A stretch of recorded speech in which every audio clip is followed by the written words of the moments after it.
I realized that I didn't know who I was and what my core values were. And so I started walking and I started like, what are the things that I really truly value? What are core values, first of all? Right. And so I started like processing through things. Generosity is a core value of mine. You know, I like to give to people, or I like to donate to charity. That's a above ground. That's not a root level thing. Generosity is the root level, the thing that's beneath the surface. And cool, the things man. that are above the surface are the actions that happen from it. But the heart matter of The it all root is generosity.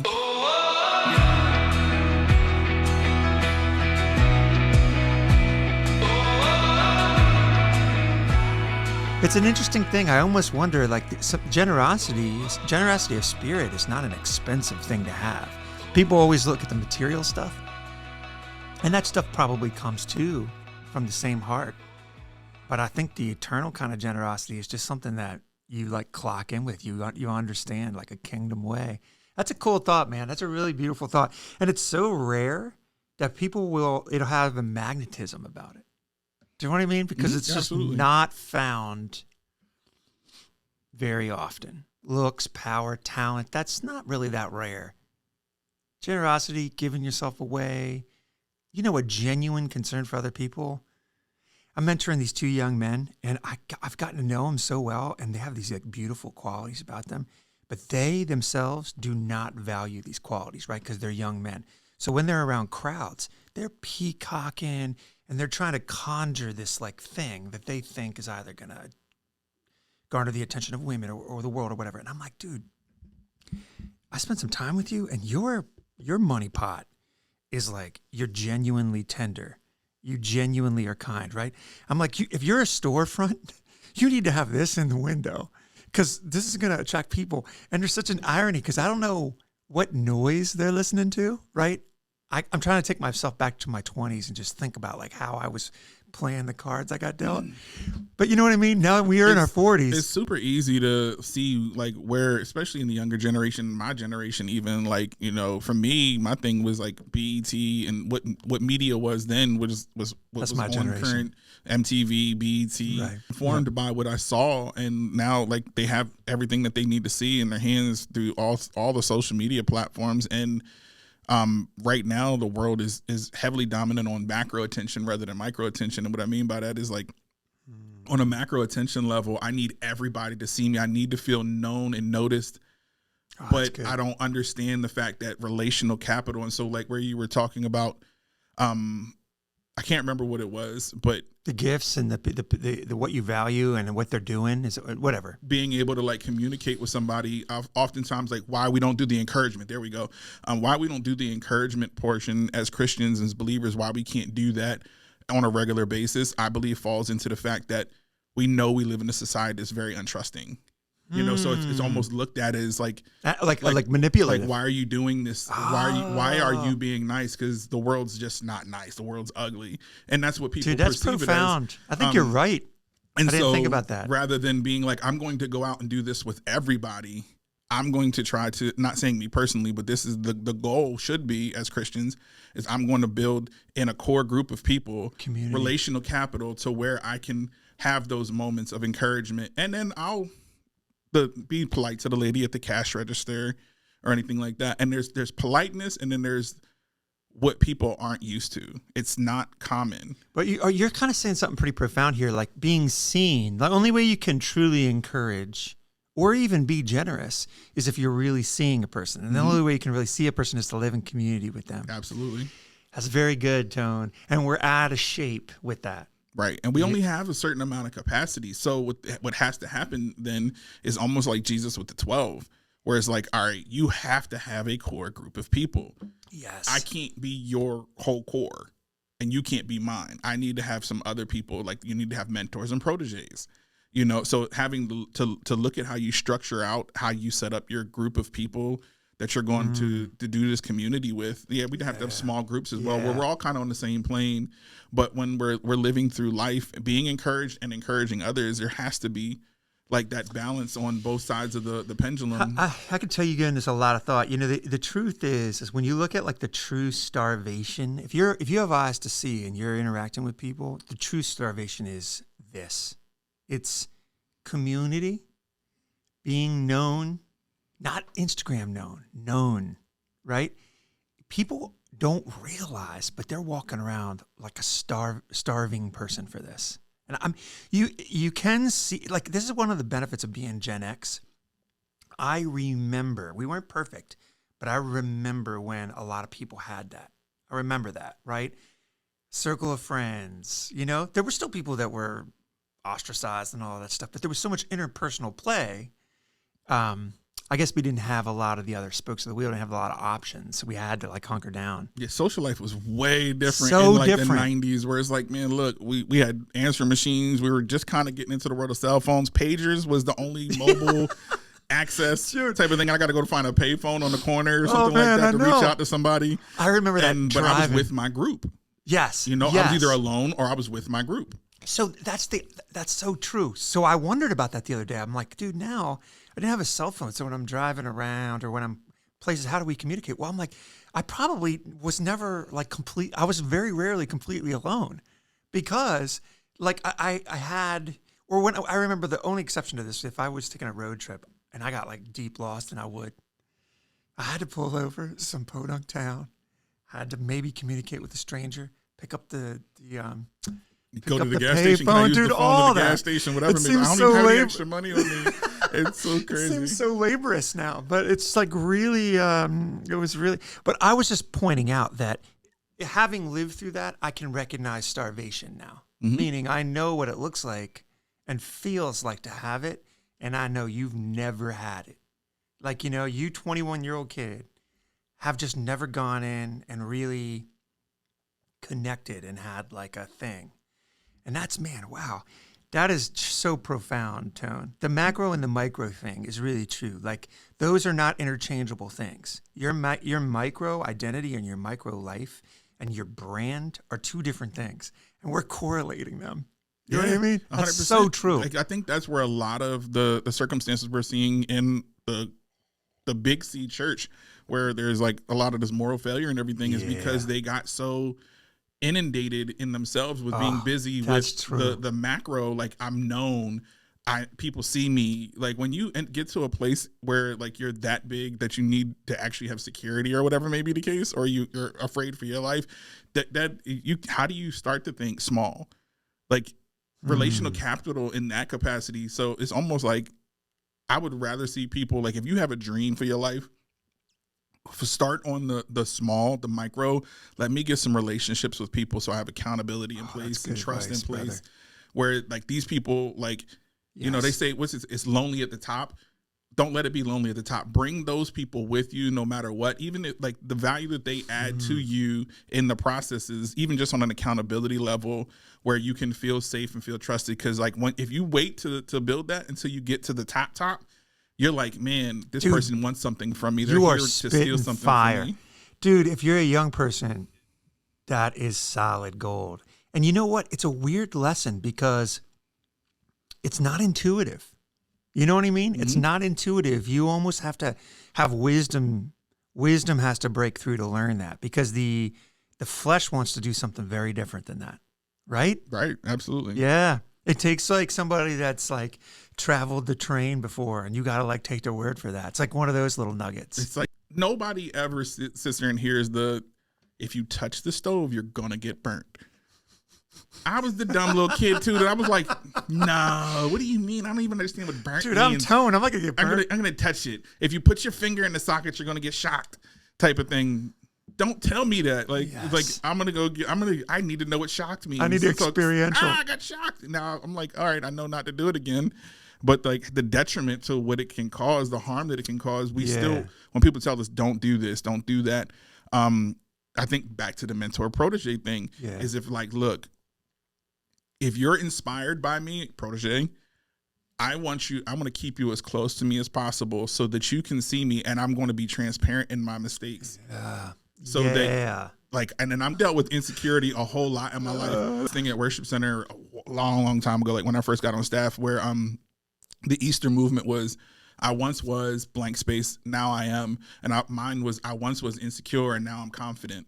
And so like building confidence. Like my whole, like I Wow. said, even the stuff that I told you about with my history of like getting started in the music business and everything like that, it really was like I was arrogant and egotistical because I didn't have people pouring in like encouragement and inspiration and those types of things into my life, and we're lacking that.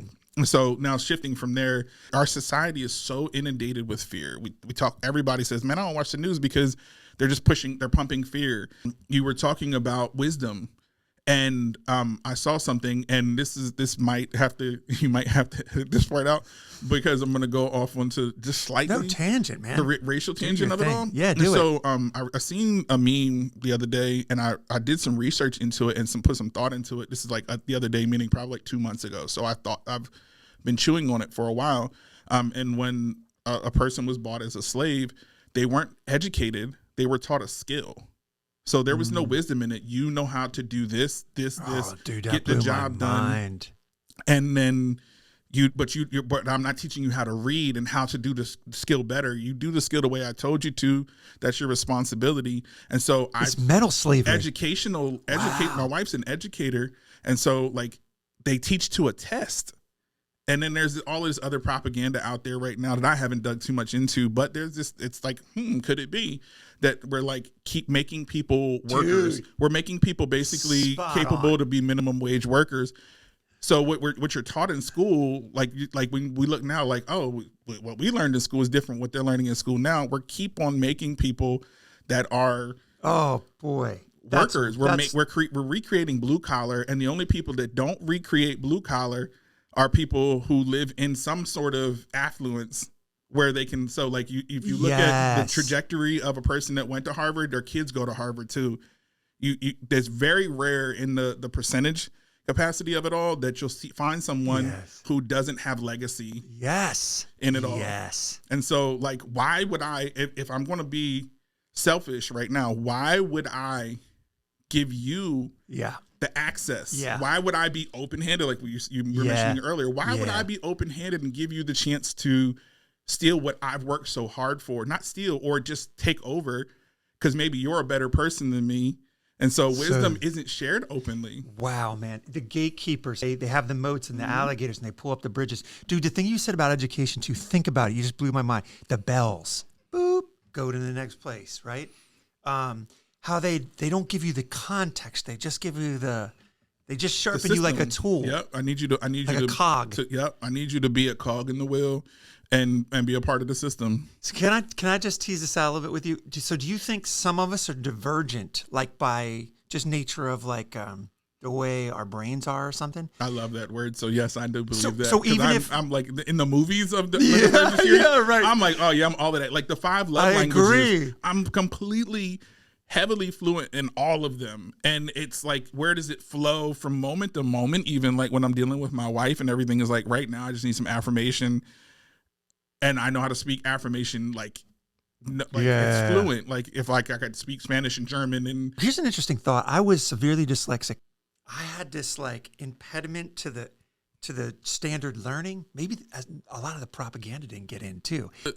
I don't believe the education system is designed to like level up creatives. No, dude. You know, so like you're like, you have dyslexia. I'm like, it kind of looks like, looking from the outside in right now, that you're designed to be creative, you know. And then there's also different ways that people learn, but the system says you must learn this way. And so my wife had walked me through, there's like kinesthetic learners, oral learners, and visual learners, and how you actually have to teach differently to those. And honestly, most of our educators don't have that level of patience. Skill, maybe. They teach the way when I try to teach somebody how to do a skill like sound or something like that, I'm very listen, watch, and do. But if you're visual and you need like a video to show you how to do it, or you need it written to read how to do it, you're like, I don't do instruction manuals. You give me an IKEA project, and I think this is the way it's supposed to be. You know what I mean? My wife hates that about it. Man, I'm just like shooting from the hip. Yeah, I think you're right, man. And what you're saying about the educational system, and even like the analogy of slavery, like that was pernicious. That was on purpose. They would only give them the skill without the context of the skill. That's like a mental cage, you know? That's crazy, man. That's so wild. I was thinking about that, in regards to the whole society. So we're so many years in on this system now.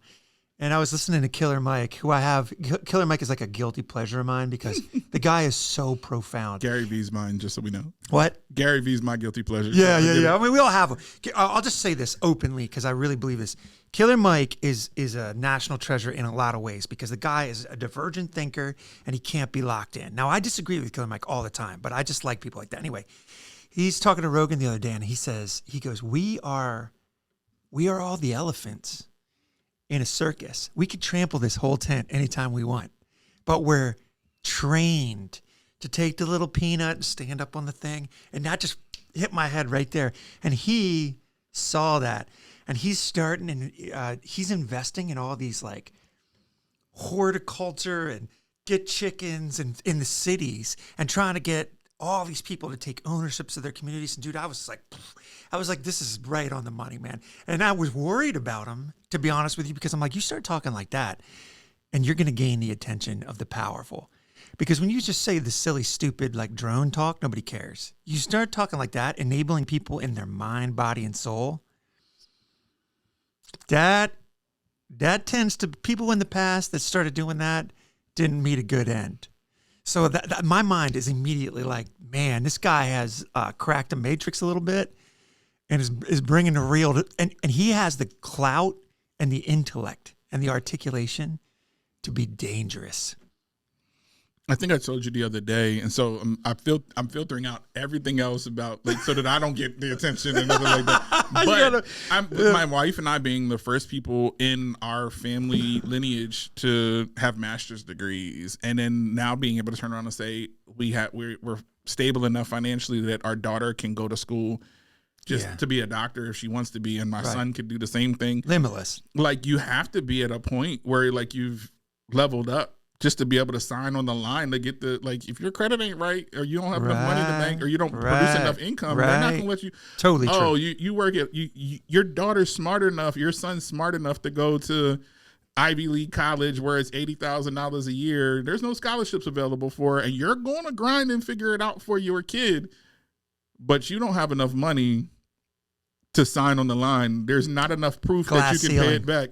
You know what I mean? Yep. You're willing to go live with grandma as a parent, go back to your parents' house to be able to provide for your kid, because we're willing to pull ourselves up by our bootstraps in life. Oh, that's but so if you cool. don't, if you're not at a place where you're like, oh, okay, you can sign off $500,000, no matter if it takes you the next 30 years to pay it off or not, and you're willing to do that for your child because you're willing to give that back for your legacy. If you can't do it in the normal time frame where they want their money back with interest, 10, 15 years, you can't get that. Because they don't want a kid like that in there. That's the other reason they don't want a kid. No, but think about it. If a kid comes from that background, instead of what you're saying, secret handshake society, that kid's much more likely to go rogue because they've seen the other side of the Hudson River. Like, even if you're a doctor or a lawyer, it's still, like you said, it's the rogueness of it all is like, hold on, wait, no, everybody who's able to pursue these opportunities and paths right now all meet the status quo to a certain extent. Yes, the intangible things. You shake up the system, and I'm fully I'll unfilter this point. I'm fully let's shake up the system. Me too. I'm like, look, man, if my daughter decides to follow up with the dietitian thing, we're making products because we're opening multiple locations. Yes. I'm more focused on the legacy than the initial action. Oh yeah, you got to do all what you got to do to be able to open your own practice and lead people. I'll lead the people. You just have all of the things. Tone, that is beautiful, man. I think if you want to upturn the system, it's the kingdom of God that will unturn the system. It's they already have all the conduits of the mind but the soul, something about the soul. All obedience comes from the heart. So you get the heart, you get everything else. And I think the powerful know that. I think they fear that. I think if you look at despots throughout history, they've always feared true religion. They've always feared if somebody's going to be hunkering down, ministering to the orphan and the widow, you got that person could revolutionize your whole system, right? Mm-hmm. This kind of Mickey Mouse religion, they don't fear that. That can be co-opted very easily. but they in the depths with the Mickey Mouse religion. yeah. Oh man. No, but I mean, you know what I'm saying? But this is the thing. I feel like I want to be where the action is, and I want to like encourage people. There are some people like where it's like, man, I can't change anything. I don't have the bandwidth to change it. I don't have the time. Like I gotta go to work. What are my 3-4 hours a week really gonna do to change this whole thing? And if you're in control, like I have to have the choice. I have to make the decision to seek out power. And I don't mean having to take on the position, but there's a great book out there, like Leading When You're Not in Charge, and how you lead that's up. great. Is written. He was at North Point Church, Like turning the neck of the king, that kind of stuff. Yeah, like that so it's like, all right, I'm going to do this thing. It's almost in the lines of where you're asking forgiveness rather than permission. I'm going to do this thing because I believe I have enough trust built up. But it might not agree with you. But if it works, culture. If it works and it changes culture, and you that. love that, like if you love how, like if you're in a place where like, all right, if it works and it keeps the wheels turning for the church and it doesn't run people away, you know, you can get away with it. Dude, you're describing me. You know. And so you're describing me. When you talked about like raising up the young kids, most churches don't like people, like they don't like change, and they don't like things to not be aesthetically good or anything enough, like that. Right? Yeah. So it's like, oh my gosh. But there's a ways to do it. The truth though, the reason why I'm good with kids is in the average church where the people who are leading, like yourself, or we're very critical. And we're listening for, like, we know what really good looks like. It's almost in the same capacity as wealth is in our nation right now. There's 1%. And I'm not trashing anything. Like people, I know that church looks a million different ways, but your soul can tell. You can tell if these guys are playing games. Favorite technology in the world is the GPS. I have a bad sense of direction, and I think that equates to a lot of life. So like I take other voices in and everything else like that, but this GPS and this Holy Spirit GPS helps me actually function. Where it's like, okay, it takes me really long to make hard decisions because I don't trust myself enough to make them, because I know where I'm at in life right now, how much it impacts things. Dude, Holy Spirit GPS, that should be like a t-shirt. That is so good. Family and the people that we relate ourselves to, that we allow around us as a family, you know, our core is really core. And then everything else, like from a time margin standpoint, like I don't shift too far into the different levels, like I'm going to let acquaintances hugely impact my family. Like acquaintances don't come into my house. Only people that come into my house are people that not even think the same as me, but I know are willing to love unconditionally. Dude, I'm blown away by this. You know, as a parent, this is so good for me, Tone. I'm just going to humbly say that. Do you and your wife see this eye to eye? Are you guys one in this mindset? I would say yes, only because I took her road. My wife, I'm not a social person. I would be like, look, I don't want to hang out with nobody. I am now. I'm a very openly social person, but I'm like what they call the ambivert. I know this kind of person. So this is like... society demands a certain level of socializing with you, which you can conjure, but it's the divergency. You're filled up alone. Is that the way it is? Oh, okay. Me and my own self, I'm all the way like it's, and I think it falls down to the creativity. Like if you listen to too much music, you can't make your own music. Yes, you start to copy other things, and so it's like I never heard somebody say that, but that is so true. If you listen to too much music, when I was like 20, because I was a hip hop producer at that point, and I was like, man, if I keep listening to what Pharrell and Dr. Dre and all of these other cats is doing, I can't. I'm gonna just remake with those.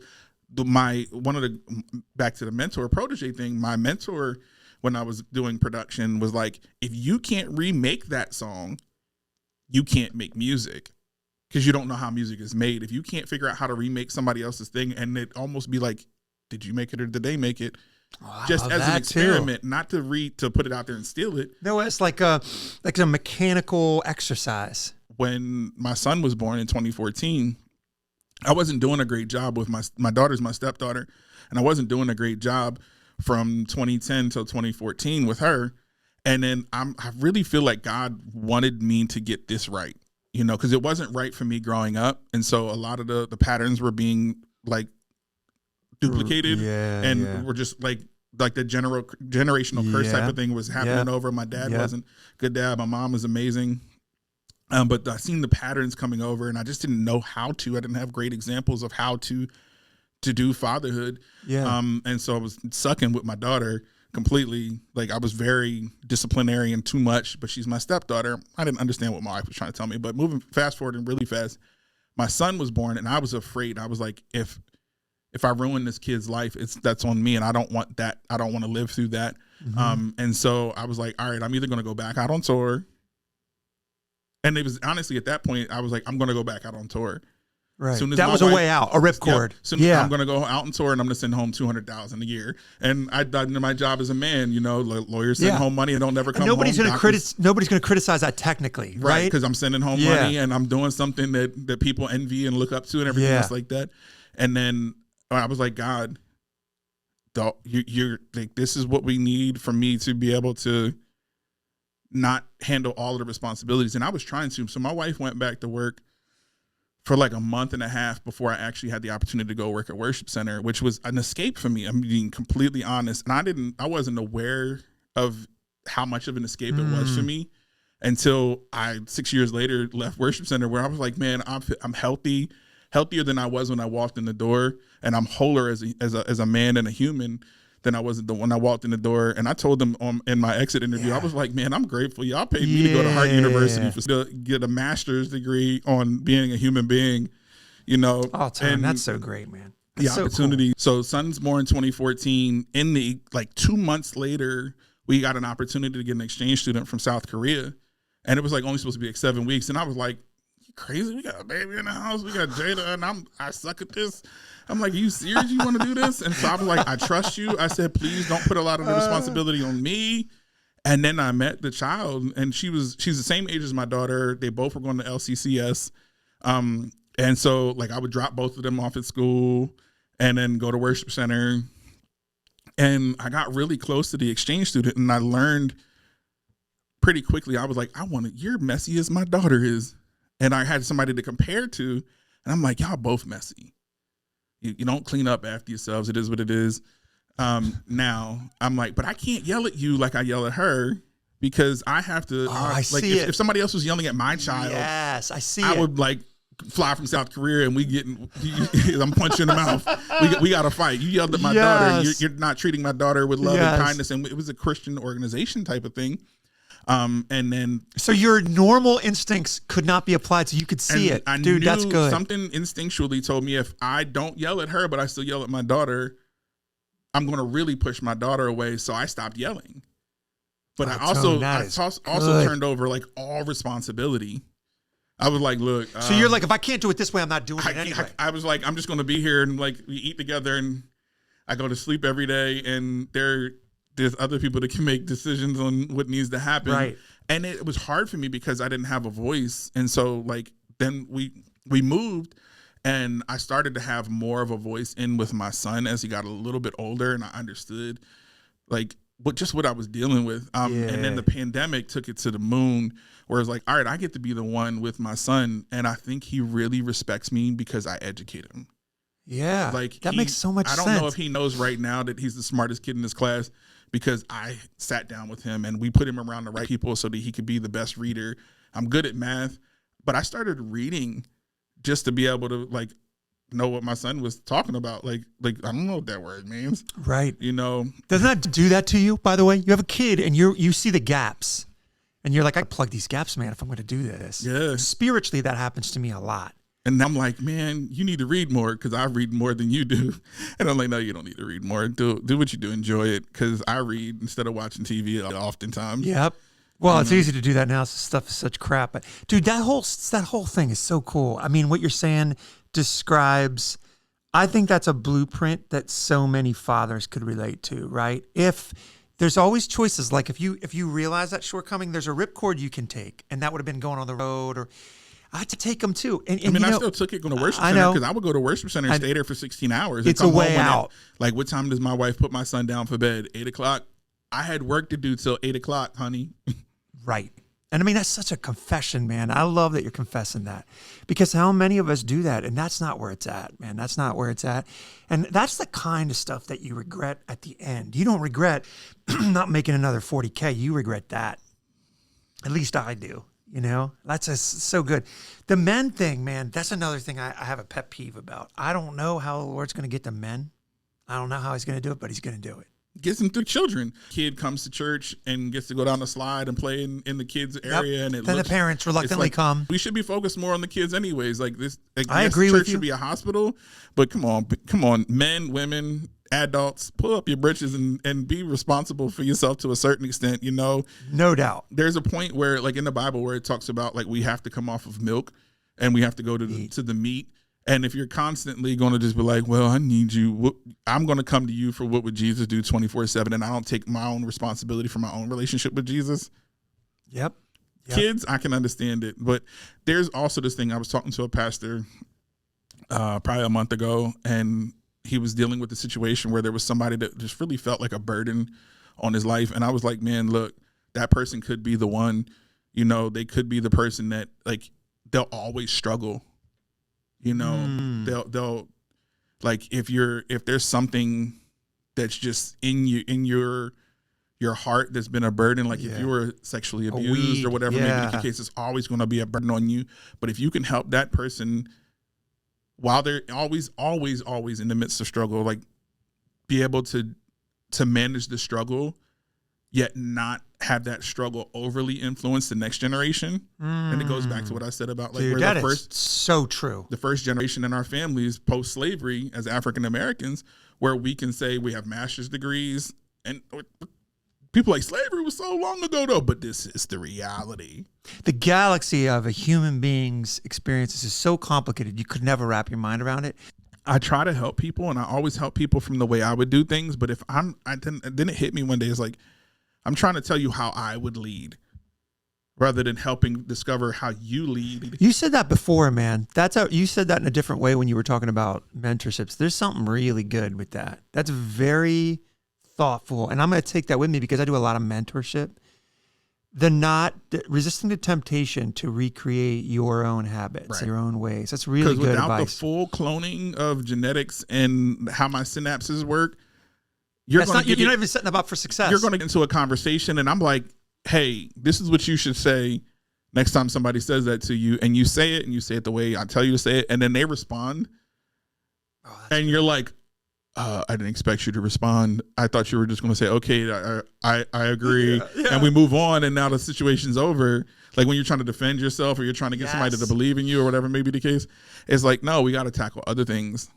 Seeing the individuality and the enabling because you try to take your mentor and tell them that tackle things like tone, and they're going to fall because they don't have the intangibles, the details. You said one more thing, because I know I'm going to be respectful of your time, but you said one more thing that I have to touch on before we're done.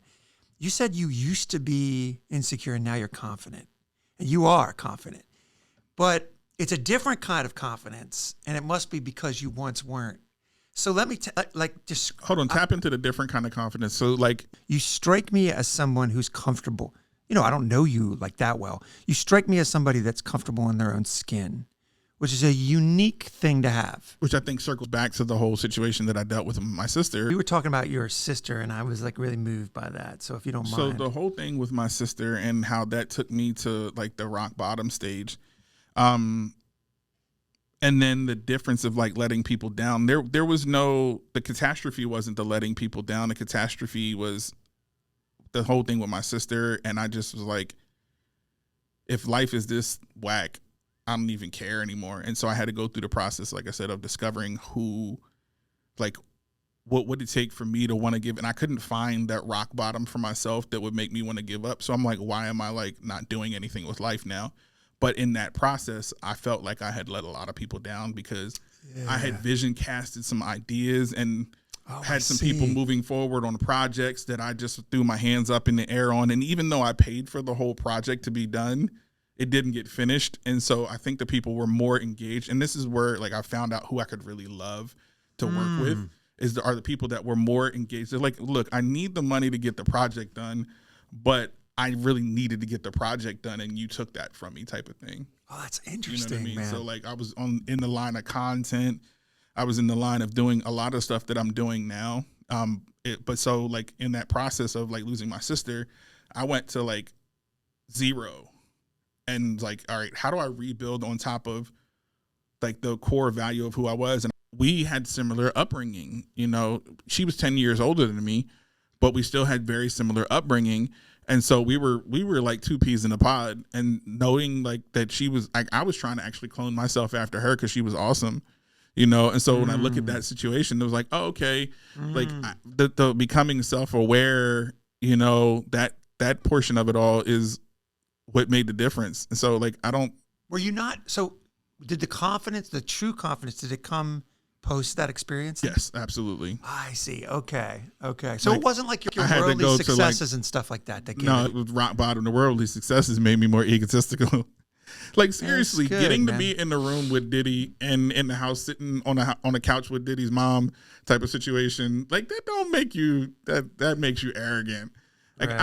I was arrogant as a 16-year-old too, because I wasn't arrogant. I was like so insecure that I was going to make you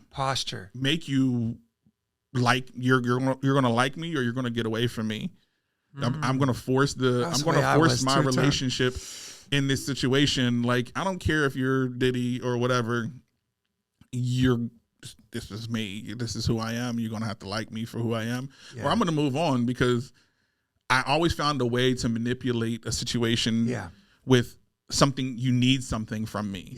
You need something from me. I'm gonna leverage it. I don't need anything from like I'm not going to admit to needing anything from you, and I'm going to always hold that upper hand. And I think that's what in the powerful, it's the same thing, is like not being willing to address the insecurities and everything else like that. But yeah, so like that's good, man. Like I don't think I believe most people would have been able to tell the difference between like pre being married, because my wife would hit me. She's like, you're egotistical. She called it. Because how I would say it, like when we first would talk on the phone, we'd be watching what's the name of that show, that American Idol, and I'd have a friend that would be on with a band, and I'd be like, oh, that's Spanky playing drums or something like that, or is this person playing this and that person playing that, and she'd be like, are you bragging?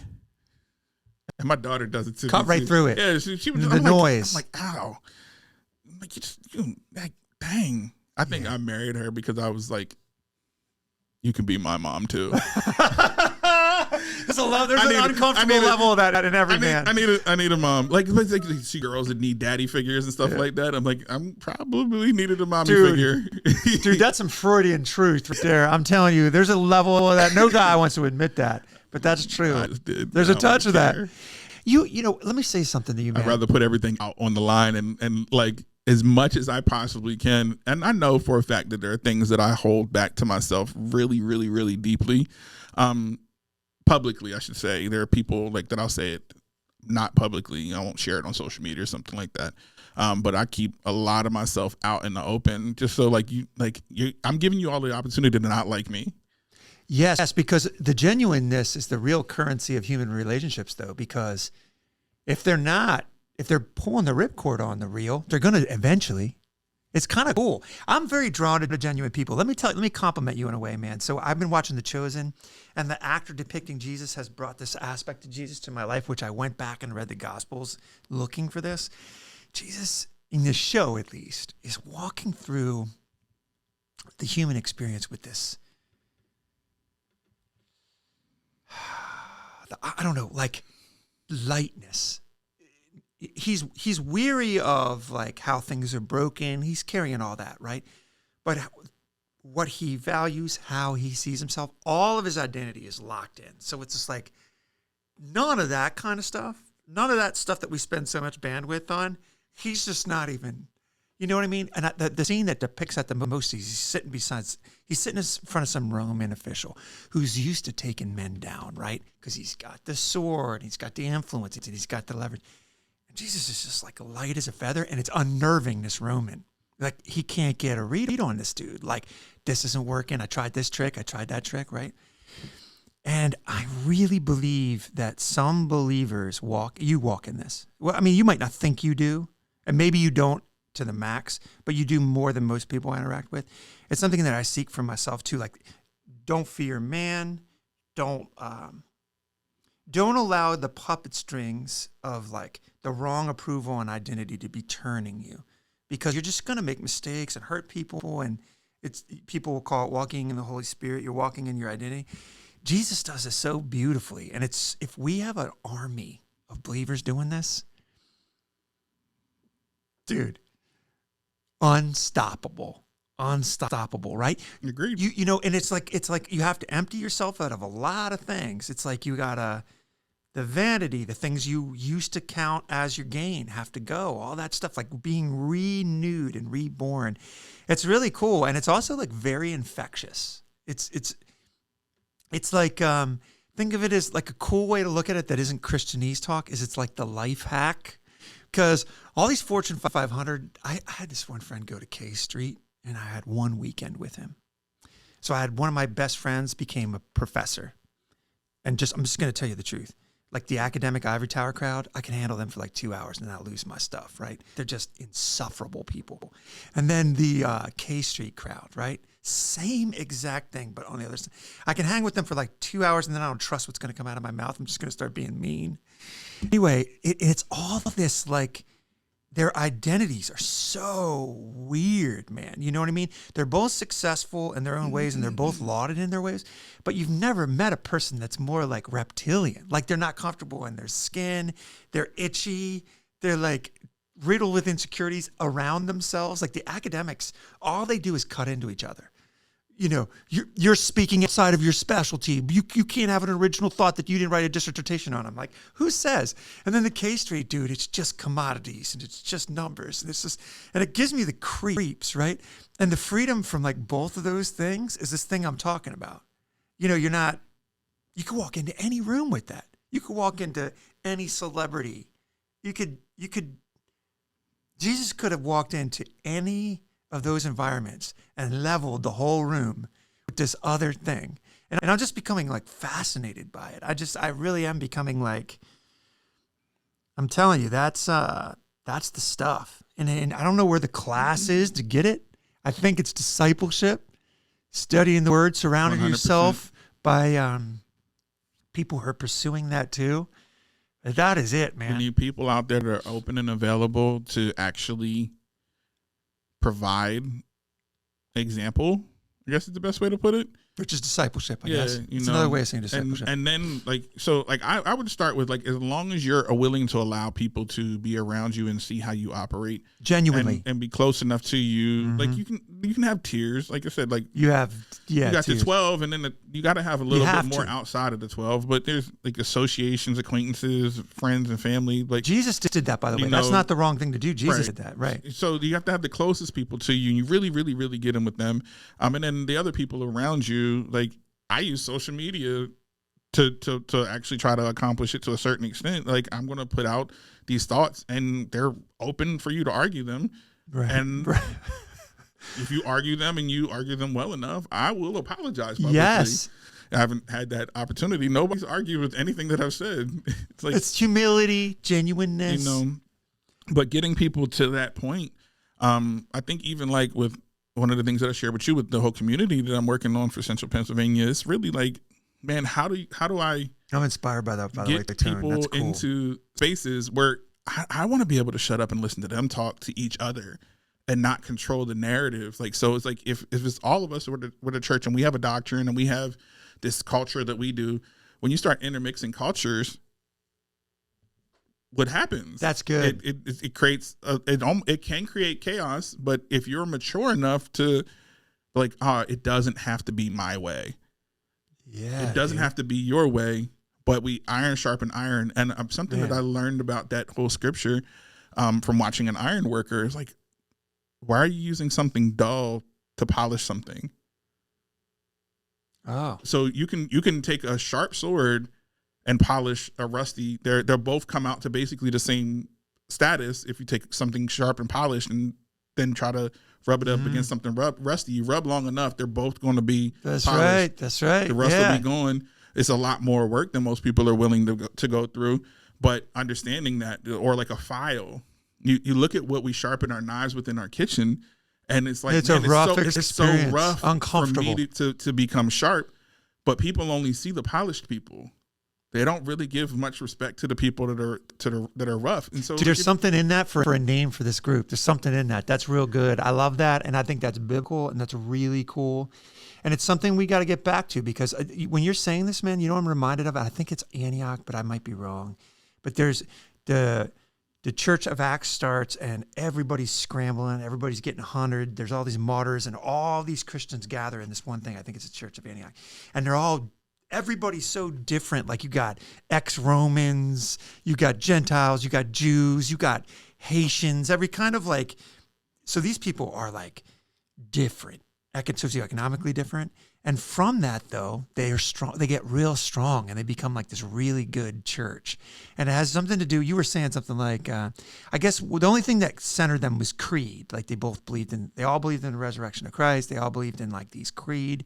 That's what we call it, right? Creed, unmovable things. Well, I just mean like you can't be you have to have shape. You have to have glue. You can't just. At least I think you have to have glue. Like if you're going to be on mission together, you can't just. How are you going to bring any kind of? What are you even like refining towards if you don't have? Do you know what I'm saying? Like if you don't have, do you know until you take rust and polish and put them together Christians and see know. what it looks Christians like? know. Do we? Right? Oh yeah. Jesus. From that level, we're all here for the kingdom and doesn't line up at the kingdom. That's but what I mean. All of these doctrines and the different Not religions that. and everything Not like else denominational like stuff. The denominational stuff, you get confused real quick. I mean, even interdenominationally, there's so much division. There How is. do you take the division and take people like this? Is my whole thing. Is How like, do you do that? Do you think? We're going to find out.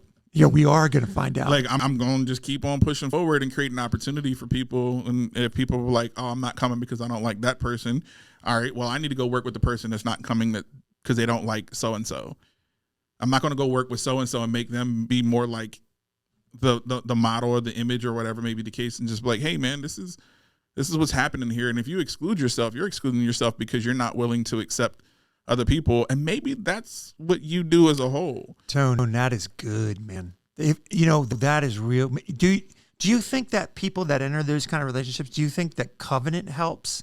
Like what I mean by that, it's a word we never use anymore, but like, do you know how when you're on a sports team or whatever, you guys all agree to like set yourself up to a certain standard, and then you also agree, like if you're a bunch of guys that show up and, hey, we all have to at least be willing to listen to each other. We all have to at least be, you know what I mean? That kind of commitment. And you say that, and 95% of the people do it, and the other people don't.